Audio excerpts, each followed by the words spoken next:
नेहा दुल्हन बनी बैठी रहती है क्योंकि आज उसकी शादी की पहली रात रहती है। हर लड़की का सपना रहता है उसके मम्मी पापा जल्दी से उसकी शादी कर दें, वो अपने दूल्हे के घर चली जाए और फिर दूल्हे के साथ वो स्वर्ग की सैर कर सके। ऐसे ही कुछ नेहा के साथ होता है, उसके साथ इंटीमेट ही होना है, इसलिए वो अपनी बेटी की बात मान लेते हैं और बड़े ही धूमधाम से नेहा की शादी अजय से होती है। नेहा अपने दूल्हे के कमरे में बैठी रहती है, दूल्हे के आने का इंतजार कर रही होती है। अजय कमरे में आता है, जैसे ही नेहा अजय को देखती है तो शर्माने लगती है।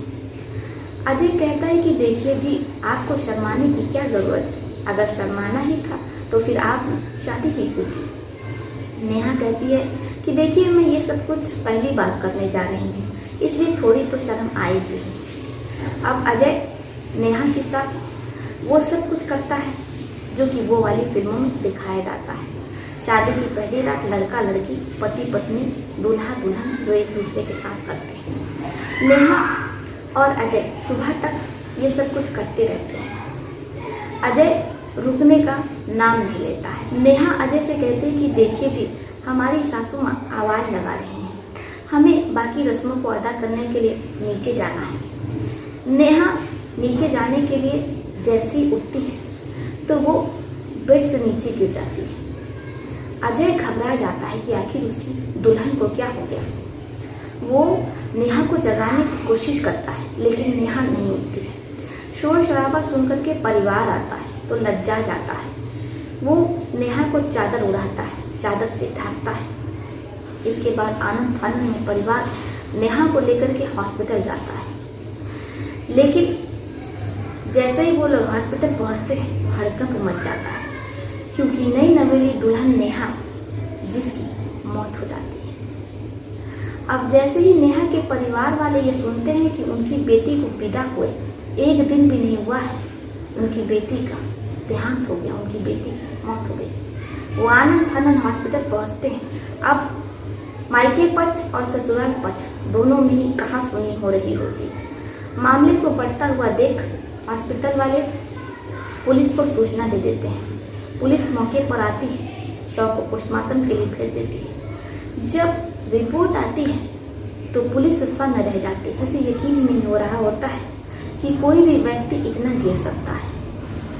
पुलिस वाले दूल्हे को अरेस्ट करते हैं। संगीन धाराओं के अंतर्गत उस पर मुकदमा दर्ज होता है, क्योंकि उसने अपनी नई नवेली दुल्हन से शादी की पहली रात इतना ज़्यादा सब कुछ कर लिया था कि उसकी दुल्हन बर्दाश्त नहीं कर पाई और उसकी मौत हो गई।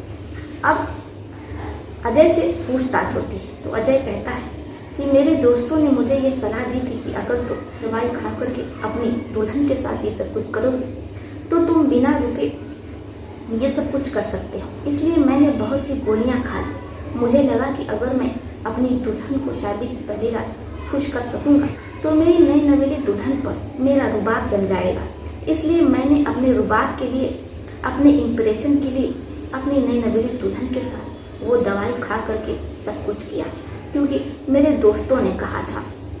जैसे पुलिस वाले ये सुनते हैं तो वो अजय के दोस्तों को अरेस्ट करते हैं। अजय के दोस्तों से पूछताछ तो पता चलता है कि अजय के दोस्तों ने कहा था कि तुम सिर्फ एक गोली खाना। अजय जैसे ये सुनता है तो कहता है कि यार, मैं तो कंफ्यूज हो गया था, मुझे लगा कि तुम लोगों ने कहा है कि कई गोलियां खा लेना, इसलिए मैंने कई गोलियां खा ली और मेरे अंदर इतनी ताकत आ गई कि मैं रुका ही नहीं। तुम लोगों की वजह से नई नवेली दुल्हन मेरी पत्नी अब इस दुनिया में नहीं है और अपनी पत्नी के कत्ल के जुर्म में मुझे सजा हो जाएगी। पुलिस वाले अजय पर संगीन धाराओं के अंतर्गत मुकदमा दर्ज करते हैं। उसके दोस्तों पर भी मुकदमा दर्ज होता है। अजय के दोस्तों को 1-1 साल का कारावास होता है और अजय को 6 सालों का कारावास होता है। लेकिन इधर नेहा के परिवार वालों का रो रो करके बुरा हाल रहता है। उनकी बेटी तो इस दुनिया में नहीं रही, क्योंकि नेहा उनकी इकलौती बेटी रहती है। ऐसे में बूढ़े माता पिता अपनी इकलौती बेटी को खोने का गम बर्दाश्त नहीं कर पाते हैं। 1 साल बाद उन लोगों की भी मौत हो जाती है। पूरा गांव सदमे में रहता है और वो अजय को, उसके परिवार को कोस रहा होता है। कि आज अगर अजय ने सूझबूझ दिखाई होती, समझदारी दिखाई होती या इतनी उत्तेजना ना दिखाई होती तो शायद नेहा जीवित होती। एक मासूम लड़की जो शादी की पहली रात ही इस दुनिया से रुखसत हो गई। अभी उसके हाथों की मेहंदी भी नहीं छूटी थी। लेकिन कहते हैं ना कि अब पछतावे क्या हो जब चिड़िया चुग गई खेल। आपका इस पर क्या सुझाव है? आप अपनी राय हमें कमेंट बॉक्स में लिख सकते हैं।